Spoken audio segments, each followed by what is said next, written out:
Este trabajo se hace para la Universidad Nacional Autónoma de México, la Facultad de Estudios Superiores Iztacala, en la licenciatura en Psicología. El trabajo es sobre el concepto de género en una actividad grupal para el módulo 614 de la materia Metodología 2, el método científico y la evaluación psicológica, del grupo 9613 para el maestro Mario Fausto Gómez Lamont. Las alumnas que hicieron este trabajo son Elizabeth Lorena Ceballos Juárez y Laura Leticia Bustos Rodríguez.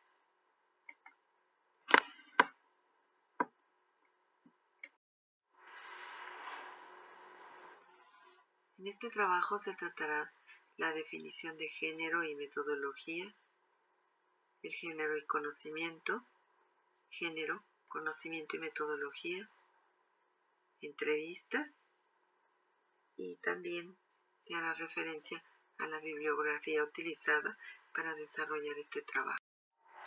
En cuanto a la definición de género, diremos que la condición de género se refiere a las diferentes perspectivas y posiciones de vida que enfrentan los hombres y las mujeres, en virtud de los estándares establecidos por la ancestral tradición cultural, que muchas veces impone a las mujeres situaciones de discriminación, opresión, subordinación, sumisión, sexismo, etc., como una circunstancia que forma parte de un orden natural. El género está determinado por la cultura y por la adaptación o integración a instituciones sociales como seres activos, pensantes y con emociones. En la metodología, Delgado afirma que la metodología para investigar sobre la condición de género ha sido la cuantitativa y la cualitativa. Los métodos cuantitativos han servido como base para construir leyes que tratan de regular los comportamientos. Los métodos cualitativos han permitido el estudio de los detalles de procesos personales de adaptación e integración a instituciones sociales bajo un punto de vista neutral, considerando los significados atribuidos a los conocimientos y al pasado, buscando explicaciones y significados del comportamiento humano, desarrollando análisis de posibles relaciones inequitativas de género. La combinación de ambos métodos ha permitido profundidad en el análisis y una visión más amplia binocular que permite generar situaciones y posibles impactos en la política de intervención. La metodología de investigación con perspectiva de género requiere un compromiso feminista para elaborar hipótesis, recopilar datos, analizar e interpretar resultados con la finalidad de modificar las relaciones inequitativas de género. El método feminista es la investigación que tiene como objetivo de estudio particular a las mujeres, los hombres o la importancia del género. Su objetivo es mejorar la condición de las mujeres. McCarl describe el método feminista como contextual, socialmente relevante, abierto al medio ambiente e incluso a las emociones. La característica principal del método feminista es que es una propuesta ante todo política, ya que busca la transformación del statu quo. Es utilizado en las ciencias sociales y humanidades y también expresa la relación entre política y ciencia.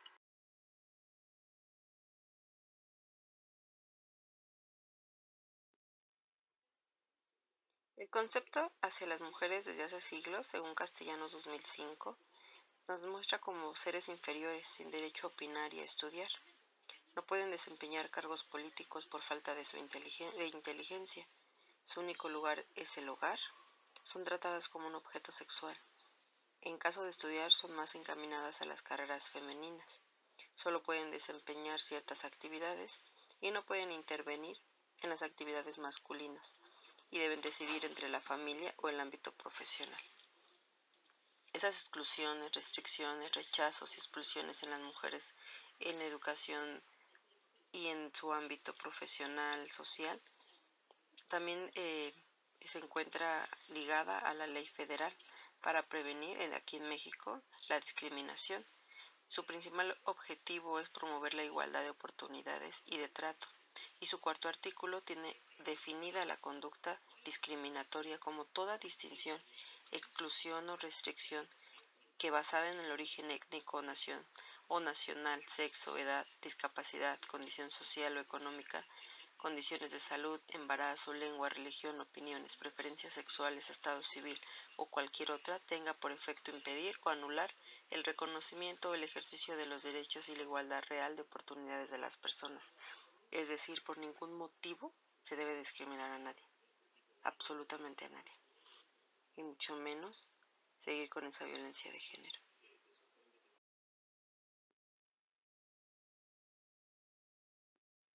Para comprender un poco más, hablaremos de la definición de algunos conceptos. En este caso, la discriminación es el trato de inferioridad en una colectividad a ciertos miembros de ella. Aquí únicamente no se basa la discriminación en las mujeres, sino también en las minorías, clasificadas por clases, etnias o preferencias sexuales. Para Sala Mears, un discurso políticamente correcto se caracteriza por una atención excesiva a las sensibilidades de quienes son vistos como diferentes a la norma, como los gays, lesbianas, mujer, gente de color, discapacitados. En 1993, en la Conferencia Mundial sobre los Derechos Humanos realizada en Viena, se reconoció que la violencia contra las mujeres y las niñas constituye una grave violación a los derechos humanos. Cristina Palomar, por otro lado, afirma que la violencia de género es una red de signos, prácticas, tradiciones que da lugar a juegos de poder generados por las prácticas cotidianas e institucionales. Ya hemos visto que esto viene desde muchos siglos atrás. De eso hablaremos un poquito más adelante.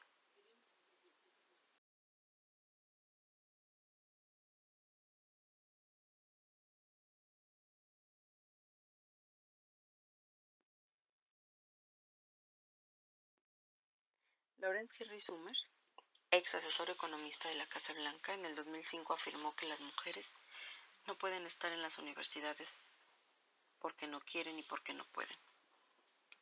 Él lo ve como que no pueden dividir su vida familiar del trabajo profesional satisfactoriamente, y esto a su vez pues les resta desempeño laboral, y que es por eso que no pueden tener el mismo salario que los hombres, que tienen menos acceso a los recursos, y es por ello que no pueden alcanzar un nivel alto en una empresa.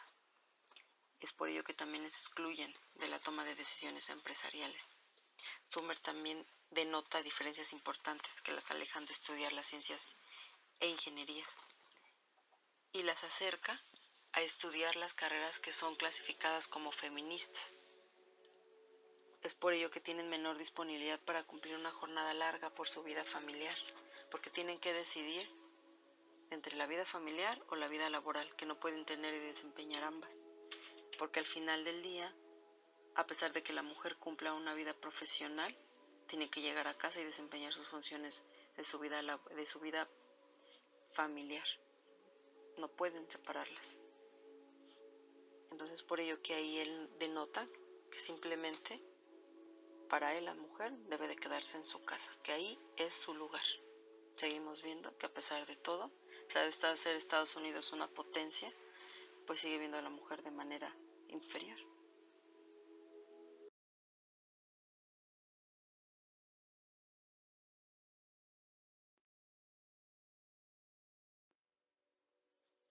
Entre los descubrimientos que dieron mucho de qué hablar se encontró el del anatomista italiano Broca en el siglo XIX. Él encontró una diferencia entre el cerebro masculino y femenino, y entre un tamaño de un 14% mayor. Esto para él arrojaba resultados importantes que le determinaban entonces el por qué las diferencias físicas y laborales que mencionábamos anteriormente entre el hombre y la mujer. Sin embargo, Darwin en su teoría de la evolución dista mucho con este dato de Broca, porque él señala que la vida es cambiante, es modificable y con el paso del tiempo, pues como lo dice la evolución de la especie, pero a lo cual ambos sexos pueden tener y acceder. Entonces difiere mucho de lo que Broca decía del tamaño del cerebro. Quiere decir que entonces ambos sexos tienen la misma posibilidad de alcanzar esas metas y tener los mismos objetivos y poder lograrlos. Lo mismo menciona Anne Fausto Sterling, que afirma que hay muy poca evidencia creíble para sostener la idea de que los hombres y las mujeres tienen habilidades matemáticas y verbales diferentes. Ella aquí en este estudio reveló que no era por sexo la diferencia, sino más bien dependía de cada individuo. Lo mismo Catherine Hill y Elena Silva en el 2005 llevaron a cabo una encuesta con estudiantes de la licenciatura en la primavera del 2005. Ellos descubrieron que es igualmente probable que tanto hombres y mujeres sean hostigados, pero aquí hay un dato muy importante. En esas diferencias se encuentra que los que mayor probabilidad hay de que hay que la misma probabilidad hay que los hombres y mujeres sean hostigados, pero sin embargo son los hombres los que están ocasionando este hostigamiento entre hombres y hacia las mujeres. La única diferencia dista en que los hombres lo ven gracioso, lo ven como algo aplaudible entre ellos y cuando se hacen a otras personas. Precisa que también el hostigamiento sexual se da mucho más dentro de los integrantes del personal académico, y esto sigue siendo un problema vigente, y más aún porque la mayoría de las víctimas prefiere más bien no denunciarlo. Entonces estos incidentes se quedan ahí y simplemente nadie se percata de ellos.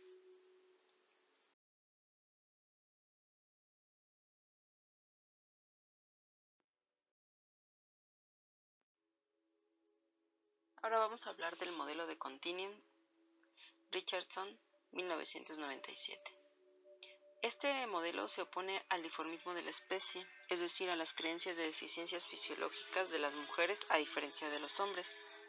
Esa es una técnica estadística que evalúa la existencia y la magnitud de las diferencias en el desempeño cognitivo entre hombres y mujeres, convirtiendo los resultados de una amplia gama de estudios en unidades estándar que permitan una comparación significativa. Toma en cuenta la variabilidad al interior de cada conjunto. Los resultados encontrados fueron los siguientes: que las capacidades cognitivas no difieren mucho por sexo, no aparecen o en otros sesgos de información, que las diferencias por desempeño matemático, espacial, verbal son muy pequeñas y representan un porcentaje mínimo de variancia. Las diferencias aparentes se presentan hasta la madurez, pero no de manera confiable. Hay una evidencia de variación entre culturas en cuanto a su desempeño. Con el paso del tiempo, la magnitud de la diferencia de las capacidades intelectuales de hombres y mujeres ha disminuido o ha desaparecido.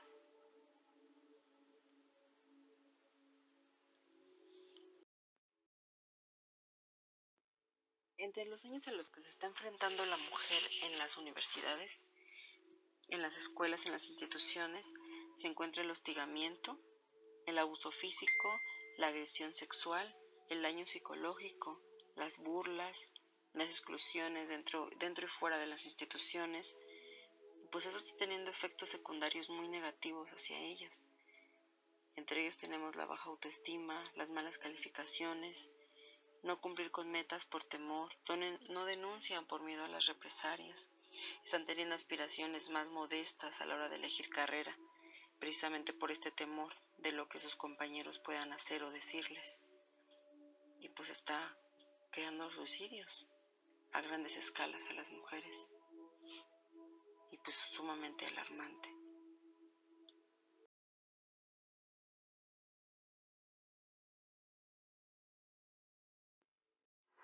Desde la creación de las primeras universidades hasta principios del siglo XX, la sociedad exigía de las mujeres virtudes como la piedad, la pureza, la sumisión y la domesticidad como modelo de feminidad, y que resultaban ser elementos de exclusión para la educación superior, que reclamaba inteligencia, racionalidad y adquisición de conocimiento. La esencia femenina asignaba a las mujeres como propias las responsabilidades domésticas en una situación natural de vida. Bouquet nos narra que a mediados del siglo XIX muy pocas mujeres lograron, por primera vez, ser aceptadas como estudiantes a las universidades, pero para incorporarse a instituciones de educación superior como profesoras o investigadoras, hubo que esperar hasta principios del siglo XX. Marie Curie, en 1905, fue catedrática de física en la Facultad de Ciencias de la Sorbona de París, al ocupar el lugar de su difunto marido, convirtiéndose en la primera mujer en un puesto universitario en Francia. De manera universal, existe un reparto disparejo de las académicas en los distintos niveles y áreas disciplinarias en la educación superior, por segregación tanto horizontal como vertical.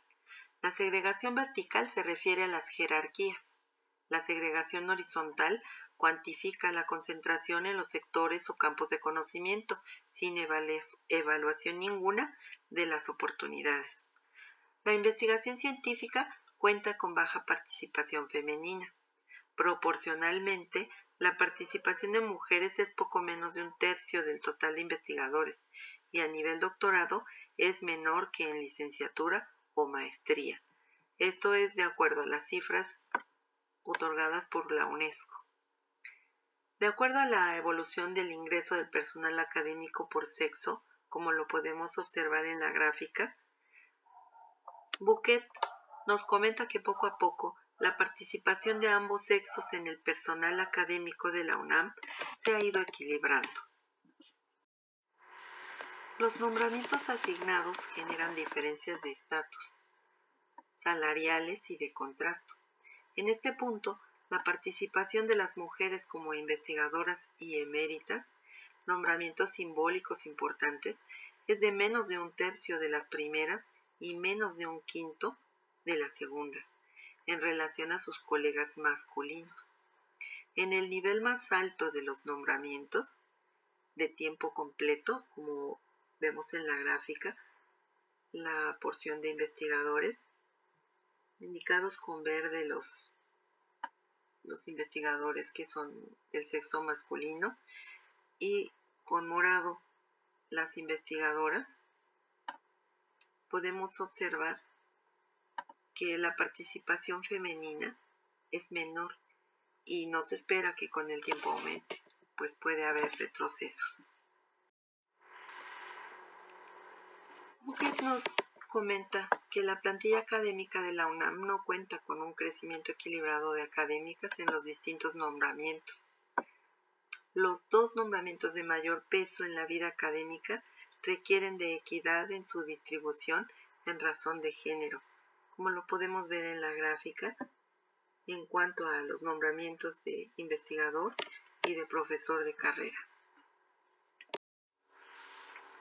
El programa de primas al desempeño del personal académico de tiempo completo, PRIDE, y la pertenencia al Sistema Nacional de Investigadores, SNI, es un reconocimiento a la calidad y productividad, además de una compensación económica al salario. El PRIDE cuenta con 4 niveles y el más alto es solo para sobresalientes, y es justo en este nivel que la participación de las mujeres es muy baja, como lo podemos observar en la segunda gráfica. De igual manera sucede con la presencia femenina en el SNI. En la gráfica inferior podemos ver lo que acabamos de comentar. La presencia de las mujeres en el SNI es realmente del 21.1%.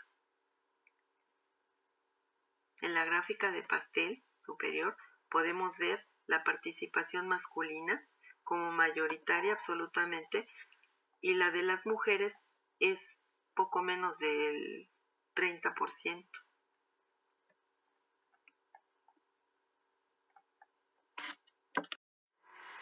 En la práctica docente, mientras más alto es el nivel de estudios, menor es la participación de las académicas en la formación de investigadores, investigadoras y recursos humanos especializados. Las académicas tienen menor participación en las facultades que se encuentran en Ciudad Universitaria, pero mayor participación en la Escuela Nacional Preparatoria. La participación de las académicas está muy concentrada en enfermería y trabajo social, carreras tradicionalmente consideradas como femeninas. Eso lo podemos observar en la gráfica superior, la distribución de profesorado de asignatura por escuela de nivel superior y sexo. Las académicas tardan más tiempo para lograr crecimiento profesional y reconocimiento académico y monetario. Un grupo importante de académicas obtiene menor cantidad de promociones. Las académicas participan en mayor número en los niveles más bajos de los nombramientos. Las mujeres siempre han trabajado dentro y fuera del hogar. A pesar del aporte económico de las mujeres, los hombres no comparten las responsabilidades domésticas y familiares. Las mujeres deben desarrollar su trabajo remunerado adicionalmente a sus responsabilidades domésticas y familiares, lo que representa una doble jornada, situación que pone en desventaja a las mujeres. El sometimiento y reclusión doméstica de la mujer posibilita la libertad de los varones. Todas estas circunstancias repercuten en los niveles de productividad académica de las mujeres. En esta diapositiva se marcaron algunos obstáculos en las trayectorias académicas de las mujeres, como las responsabilidades familiares, el cuidado de los hijos y las hijas, el cuidado de personas mayores, el cuidado de personas en situación de enfermedad o discapacidad, la realización de tareas domésticas y también las actividades relacionadas con la administración y funcionamiento del hogar. La carrera académica de las mujeres recibe nombramientos diferentes en un nivel más bajo que el de los hombres. Con ello, los ingresos económicos también tienen diferencias. Para equilibrar su gasto, requieren más de un trabajo en muchas ocasiones, por lo que el tiempo para trasladarse se vuelve mayor y la cantidad de desplazamientos al día también es mayor. Con la diferencia de recursos económicos, se tiene que vivir en un lugar más lejano donde las rentas sean más económicas o las casas sean más baratas. Y la posibilidad de tener un vehículo particular que les permita transportarse de manera más rápida, pues también se ve más lejana. Y el tiempo de transporte público se hace más largo. Las mujeres normalmente hacen al menos 10 horas semanales adicionales de trabajo doméstico. Los hombres, más o menos alrededor de 5 horas semanales adicionales de trabajo doméstico. Para las mujeres la maternidad es un obstáculo para avanzar. Para los hombres, la paternidad no es un obstáculo para avanzar, pues tienen las mismas posibilidades que las mujeres solteras y sin hijos. Para las mujeres, su carrera se sostiene en el trabajo doméstico de otras mujeres.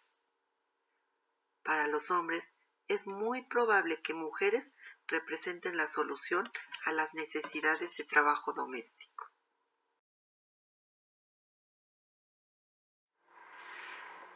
La investigación de Christine Guarneras y Agnes Wold sobre los procedimientos del sistema de revisión de pares del Consejo de Investigación Médica de Suecia encontraron que para una beca de postdoctorado una solicitante femenina requería ser 2,5 veces más productiva que un solicitante masculino para ser considerada igual a él. Los comentarios sexistas y el hostigamiento sexual dañan relaciones laborales, así como autopercepción y valoración de capacidades de las mujeres.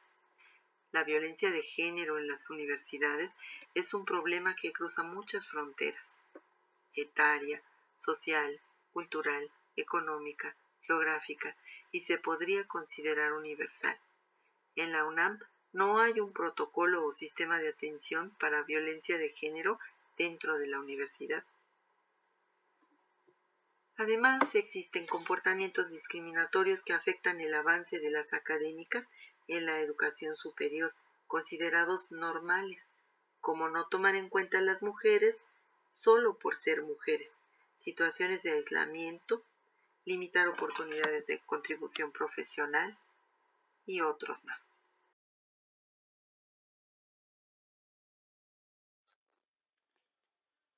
Género y conocimiento. Dentro de los años 80 en España se favorece a los estudios, ya que la ley de la reforma universitaria favorece la creación del Instituto de la Mujer y la divulgación de investigaciones y formación de estrategias.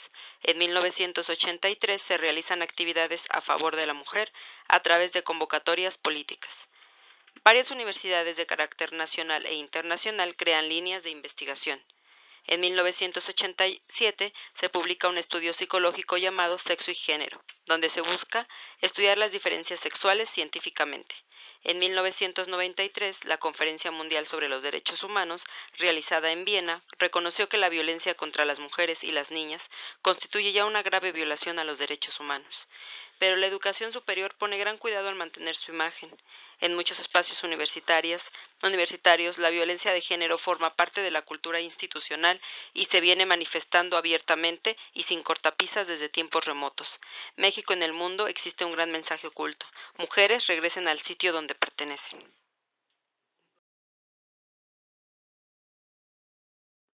Vamos a navegar un poquito en la historia para conocer cómo fue este camino tan difícil que tuvo que llevar desde siglos atrás la mujer para tener ahora un poquito de lugar en las universidades.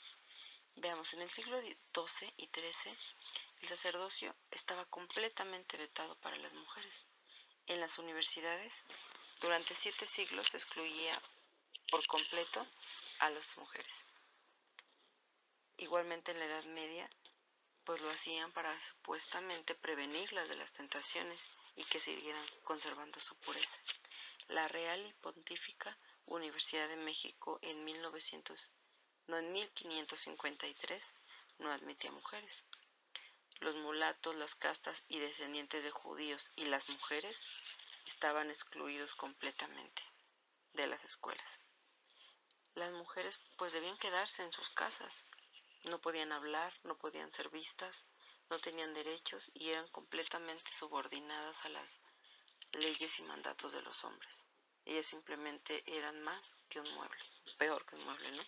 En Occidente se excluye a las mujeres del mundo del intelecto y se les destina completamente las tareas inferiores del cuidado y de la domesticidad. En la comunidad familiar opera el poder absoluto de los desiguales por naturaleza y en la comunidad política se rige por los que son iguales por naturaleza. O sea, los hombres, como son iguales por naturaleza, toman ese mismo efecto en la comunidad política. Sin embargo, las mujeres, al no ser iguales, simplemente están excluidas. Esta dimensión política de la organización social pues corresponde a una serie de procesos del orden cultural que tipifican las actividades como adecuadas para ser desempeñadas por hombres y inadecuadas para las mujeres, lo cual pues también trae la división sexual del trabajo, lo cual completamente inamovible en esa época. Promueve la segregación ocupacional, creando desigualdad entre los sexos, ¿no? Y empezamos a ver cómo empiezan a dividirse esas leyes masculinas y las que les daban a las mujeres, que definitivamente las mantenía ahí. En 1865 en la Universidad de Zúrich, por primera vez se dio la inscripción a cursos regulares a mujeres. En 1878 en Londres se extendieron los títulos universitarios. Cabe mencionar que únicamente a carreras denominadas femeninas. En 1861 en Francia hubo la primera mujer que aprobó un examen a nivel licenciatura y en 1880 en México en la Nacional Preparatoria algunas mujeres reivindicaron su derecho a estudiar y lo hicieron oficial, ¿no? En Europa, pues las mujeres se inscribían en letras, en farmacia, en medicina, como mencionaba anteriormente, en las carreras denominadas como femeninas. En un tercio del siglo XX, esta división sexual de profesiones colocó las adecuadas para un sexo y las otras para el otro sexo, como actividades inapropiadas e apropiadas. En el 2005 y 2009, en la UNAM, el índice de feminidad Sigue en incremento de inscritas a las carreras femeninas como psicología, dentista, pedagogía, y pues seguía igual. La cantidad de carreras masculinas pues eran ingeniería civil, mecánica, electricidad, física. Por ejemplo, de las carreras femeninas se escribían 37 y en las masculinas 525 de hombres. O sea, seguimos viendo una diferencia muy enorme. Sin embargo, en evolución numérica, pues hubo cierta cantidad significativa, pero en condiciones de igualdad no. Simplemente seguíamos en los mismos términos.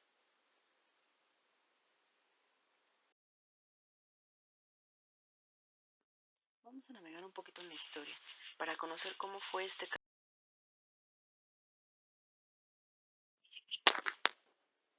1988, año de varias propuestas. Se realizó durante el Seminario Interdisciplinar de Investigación Feminista un estudio sobre mujer y psicología. En la Universidad de Granada se da el primer encuentro interdisciplinar de estudios de la mujer. Profesores de 3 universidades realizan proyectos donde se analizan las consecuencias psicológicas derivadas de la condición humana de pertenecer a una especie con reproducción sexuada. Se plasma una obra por Fernández sobre el sexo y género desde 3 perspectivas: evolutiva, diferencial y social. Se plantea que la familia e interacciones dentro de la escuela generan una mayor flexibilidad en los roles de género. Es entonces donde la violencia de género es ubicada como un problema político, ubicado en las universidades como agresión física y sexual y psicológica, sin condición de nacionalidad, edad, clase social o nivel académico.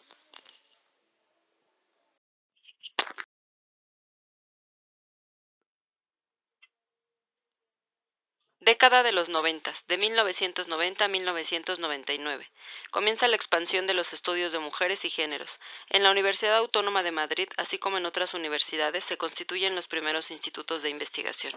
Se realiza la constitución de UDEM, se firma convenio de colaboración entre el Instituto de la Mujer y la Comisión Interministerial de Ciencia y Tecnología, en el que el Plan de Estudios de las Mujeres y de Género queda integrado en el Plan Nacional de 1+D. Se publican varios estudios sobre investigaciones psicológicas, uno fundamental, el sobre la doble realidad del sexo y el género, perspectiva actuales, entre otros.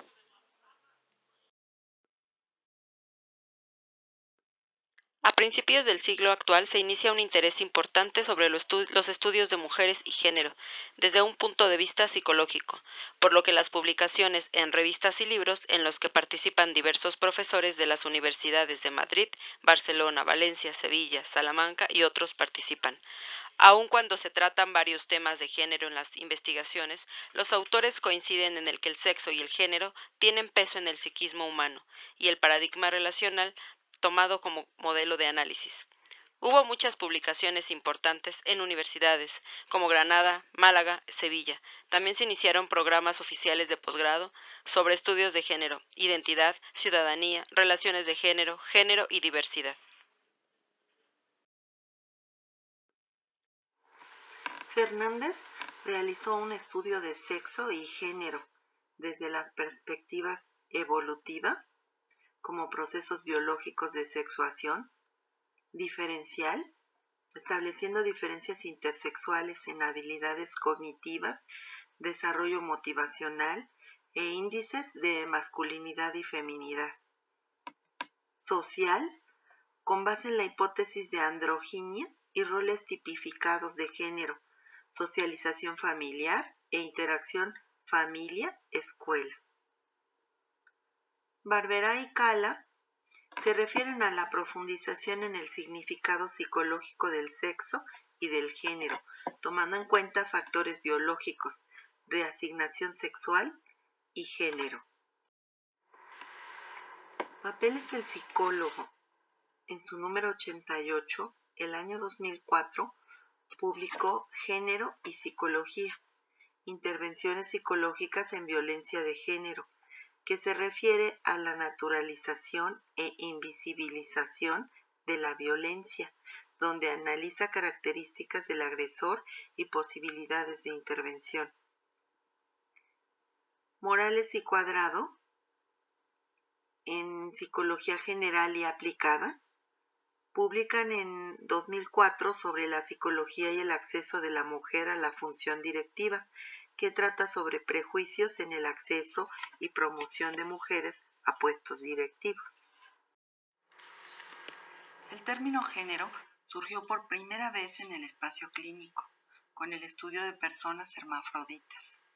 Gail Rubin, antropóloga, diferencia los conceptos sexo, hombres y mujeres, y género como la disimilitud entre hombre y mujer, pero estableciendo el sistema sexo-género. El sexo resulta ser una variable dicotómica y excluyente. El género admite gradación y variabilidad. El androcentrismo dominante dirige la edificación psicosocial de la feminidad y de la masculinidad, como también las diferencias designadas en función del sexo biológico.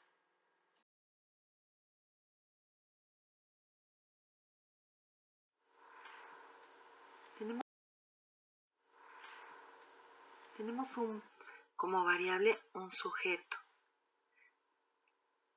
y como otra variable un estímulo.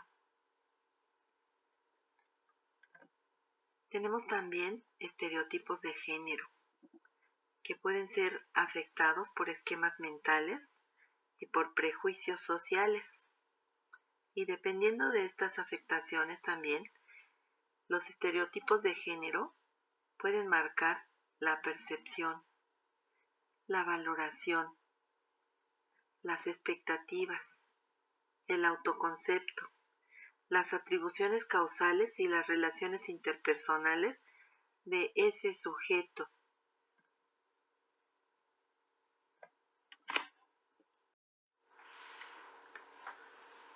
La interpretación del mundo normalmente se hace desde los agrupamientos sociales que se forman. Pueden ser de tipo A, B, C o D. El agrupamiento social que vamos a llamar A es un agrupamiento social con mucho poder. Es homogéneo e internamente es diferente de B, de C y de D. Otro tipo de agrupamiento con valoración social B, también homogéneo, pero también es internamente diferente a C y a D. Ellos tendrían mediano poder. Pero hay otro tipo de agrupamientos con valoración social C. Son homogéneos internamente y diferentes de A, B y D. Este grupo tiene muy poco poder. Hay agrupamientos también con valoración social D, que son homogéneos internamente y diferentes de A, B y C. Estos grupos sociales tipo D tienen baja representatividad social. Cada uno de estos agrupamientos tienen un esquema a seguir. Cada uno tiene sus propias reglas, tiene su simplificación, su acomodación familiar, pero también existe una distorsión en cuanto a la percepción que tienen de los agrupamientos con valoración social C y a los agrupamientos con valoración social D. Esta distorsión provoca prejuicios y estereotipos. Los estereotipos pueden ser de género, de sistemas de creencias también. Y en cuanto a los sistemas de creencias, se generan modelos comportamentales y factores ideológicos. Y en cuanto a todas estas situaciones, se dan las relaciones entre estos 4 grupos sociales con diferentes poderes, diferentes cantidades de poder.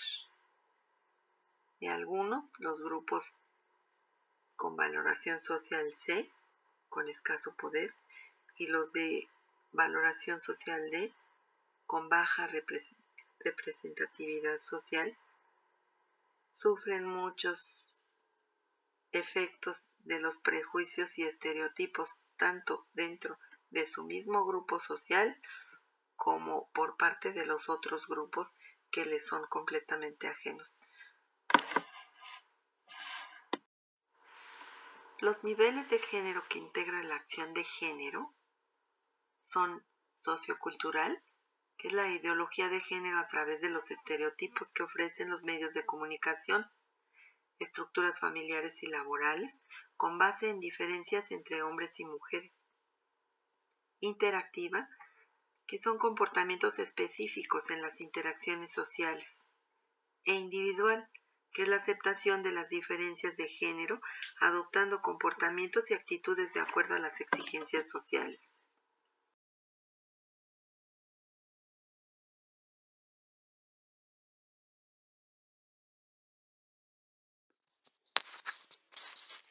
Las entrevistas, según Delgado 2008, expresa que la entrevista es una de las herramientas de los métodos cualitativos, el mecanismo idóneo para la investigación del significado, que cobra la realidad vivida por medio de un intercambio de comunicación entre las personas, entre dos personas, entrevistada y entrevistador, y se pueden dilucidar las pautas que caracterizan el vivir de las y los individuos, cómo experimentan sus sentimientos, aspiraciones, perturbaciones, dificultades o conflictos, aquellas situaciones que consideran valiosas o importantes en su devenir.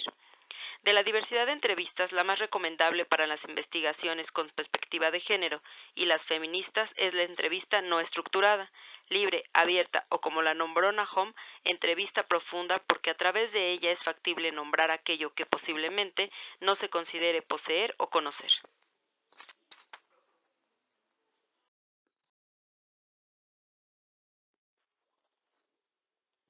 Los tipos de entrevistas. La estructurada son aquellas en las cuales el entrevistador sigue una guía de preguntas específicas. Las semiestructuradas se basan en guías de preguntas, pero el entrevistador tiene la libertad de argumentarlas según lo crea necesario. Las no estructuradas o abiertas son aquellas que consisten en una guía de contenido acerca del tema a manejar con la flexibilidad por el entrevistador. Estas últimas son flexibles y se pueden realizar por etapas, son informativas, no hay guías estructuradas para las preguntas, es anecdótica y amistosa para el entrevistado, su contexto es social. Las preguntas son abiertas y neutrales para lograr neutralidad en la información recabada y que el entrevistado comparta sus experiencias.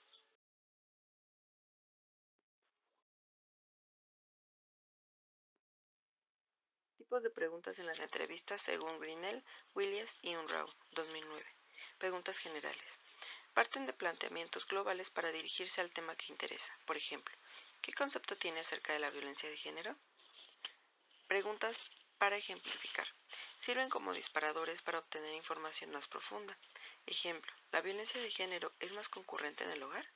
¿Ha sufrido alguna situación estresante al respecto? En las preguntas de contraste, se le cuestiona sobre similitudes o diferencias sobre un tema. Ejemplo, si tuviera que elegir manejar motos, ¿qué tipo de protección usaría, a diferencia de otras personas, y por qué? Preguntas de estructura o estructurales. El entrevistador solicita al entrevistado que proporcione un ejemplo de algún suceso o categoría. Ejemplo, ¿qué factores afectan a que las mujeres no denuncien un abuso?